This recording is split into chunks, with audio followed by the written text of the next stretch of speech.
এতক্ষণ দাঁড়া থাকি দেখো মনে কারুক দেখেছে। ওই আসছে হ্যাঁ বাইক এই তো। হ্যাঁ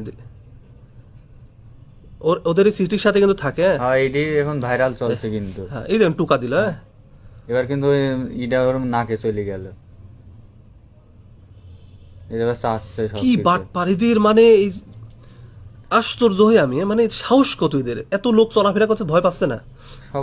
টাকা গুলো টাকা নিল এক বান্ডিল টাকা মনে হচ্ছে 1000 টাকার নোট না, বড় বান্ডিল বড় বান্ডিল। ফোন নিয়ে নিল, দামি ফোন রে ভাই। আরে তুই গেছিস রে, ও তো ব্যাগটা সব নিয়ে নিল। সব দিয়ে দিল এইভাবে সুন্দর মতো চলে গেল। মানে ও মনে হলো যে মানে আপন মানুষ আসলে নিজেরটা চাই নিল। হ্যাঁ হ্যাঁ কিছু মনেই করলো না। এবার এখন নাক মুখ চুলকিচ্ছে লাও। তো যাই হোক ভাইরা, আপনারা এই ভিডিও দেখে সতর্ক হন এবং ভিডিওটি ছড়িয়ে দিন সবাইকে দেখার জন্য, আর আপনারা এই চক্র থেকে সাবধান হন।